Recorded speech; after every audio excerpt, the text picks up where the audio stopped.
Videos देखने के लिए सब्सक्राइब करें जनसत्ता.com, बेल आइकन दबाकर पाएं लेटेस्ट नोटिफिकेशंस। संसद में पहली बार सत्ता पक्ष और विपक्ष क्यों नजर आया एकजुट? राजनीतिक दल आरक्षण की अधिकतम सीमा को क्यों बढ़ाना चाहते हैं? क्या वर्तमान व्यवस्था उन्हें ऐसा करने की अनुमति देती है? आरक्षण की सीमा क्यों बढ़ाना चाहते हैं राज्य? ओबीसी आरक्षण के मुद्दे ने संसद का माहौल ही बदल दिया। मानसून सत्र में पहली बार विपक्षी सदस्य हंगामा नहीं बल्कि चर्चा में हिस्सा लेते नजर आए। मसला था संविधान संशोधन के जरिए ओबीसी में जातियों को शामिल करने की शक्ति राज्यों को देने का। मंगलवार यानी 10 अगस्त को बिल लोकसभा में पास हो गया। जब चर्चा चल रही थी तब विपक्ष के कई सदस्यों ने मांग उठाई कि आरक्षण पर लगा 50% का कैप बढ़ा देना चाहिए। जहां तक आज कॉन्स्टिट्यूशनल अमेंडमेंट बिल की बात है, मैं दो बातें बिल्कुल साफ कहना चाहता हूं।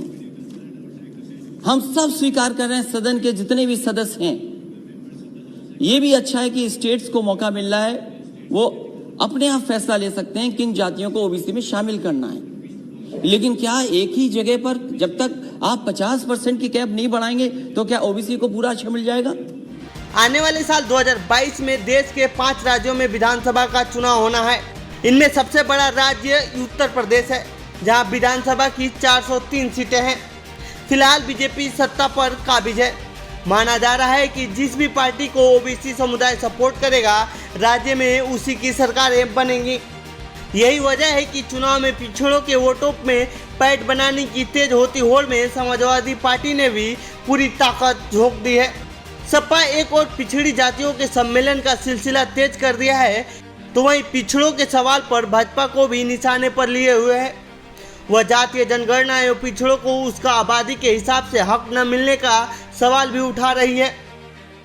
आप कहते हैं इसी सदन में, क्योंकि ये लोकसभा छोटी पड़ रही है, हमें एक सेंट्रल व्यवस्था बनाना पड़ेगा, क्योंकि बड़ा सदन बनाना है, हमें सब आराम से बैठ सके।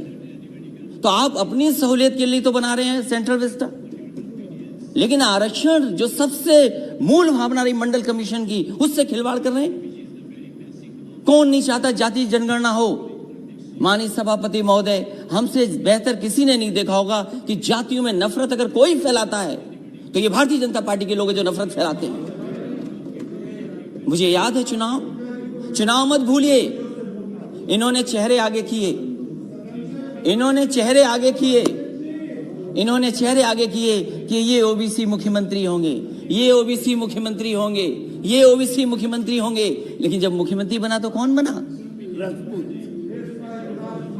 इस अभियान के तहत सपा मुखिया अखिलेश यादव के निर्देश पर उनके पार्टी का पिछड़ा वर्ग प्रकोष्ठ सम्मेलन का आयोजन कर रहा है। इस दौरान पिछड़ा वर्ग प्रकोष्ठ उत्तर प्रदेश के अध्यक्ष राजपाल कश्यप पिछड़े वर्ग के विभिन्न जातियों के साथ बैठक कर रहे हैं। उन्होंने 9 अगस्त को कानपुर नगर, 11 अगस्त को झांसी, 12 अगस्त को महोबा, 13 अगस्त को हमीरपुर, 14 अगस्त को कानपुर ग्रामीण में सम्मेलन का आयोजन किया। इनमें सबसे महत्वपूर्ण सम्मेलन 10 अगस्त को फूलन देवी के जन्म दिवस पर उनके गांव में किया गया। 15 अगस्त को फतेहपुर के जहानाबाद विधानसभा में पिछड़ा वर्ग सम्मेलन का समापन किया जाना है।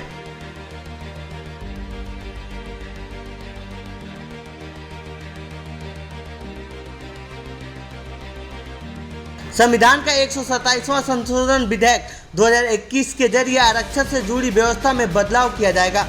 राज्यों और केंद्र शासित प्रदेशों को अपने हिसाब से सामाजिक और शैक्षिक रूप से पिछड़े वर्गों यानी SEBC की लिस्ट तैयार करने की अनुमति मिल जाएगी।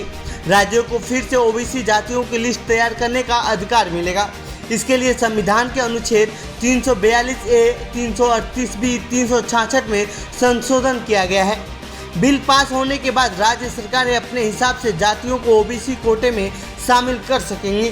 हालांकि आरक्षण की सीमा 50% ही रहेगी। इसे खत्म करने की मांग जोरदार ढंग से उठ रही है।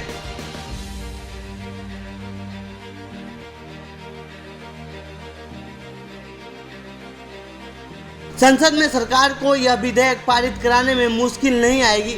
सरकार ने लोकसभा में इस बिल को पास करा लिया है। अधिकतर राजनीतिक दल इसके पक्ष में नजर आए। कांग्रेस समेत 15 विपक्षी दलों ने तो सामने आकर कहा कि वे इस बिल का समर्थन करेंगे। अगले साल उत्तर प्रदेश, पंजाब, उत्तराखंड, गोवा और मणिपुर में विधानसभा चुनाव है। वहां ओबीसी वोट जीत हार तय करते हैं। ऐसे में विपक्षी नेता बिल पारित करने में कोई खलल नहीं डालना चाहते थे। यही वजह है कि संसद में इस बिल पर ठीक से चर्चा हुई और लोकसभा से यह पास हो गया।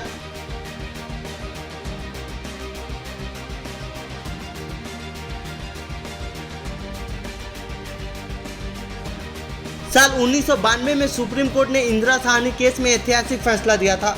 मंडल जजमेंट के नाम से मशहूर फैसले में शीर्ष अदालत ने कहा था कि रिजर्वेशन की लिमिट 50% की सीमा क्रॉस नहीं कर सकती।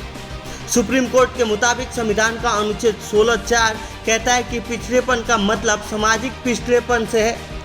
शैक्षणिक और आर्थिक पिछड़ेपन सामाजिक पिछड़ेपन के कारण हो सकते हैं, लेकिन अनुच्छेद 16(4) में सामाजिक पिछड़ेपन एक विषय है। अगर रिजर्वेशन में कोई सरकार 50% की सीमा को पार करती है तो वह जुडिशियल स्क्रूटनी के दायरे में होगा। तो ये था ओबीसी आरक्षण और चुनावी राजनीति में इसकी मांग पर हमारी रिपोर्ट। आपको कैसी लगी ये रिपोर्ट कमेंट बॉक्स में बताएं। साथ ही आरक्षण के मुद्दे पर आपके क्या विचार हैं कमेंट बॉक्स में लिखें। बाकी देश दुनिया की खबरों के लिए बने रहिए जनसत्ता के साथ। धन्यवाद।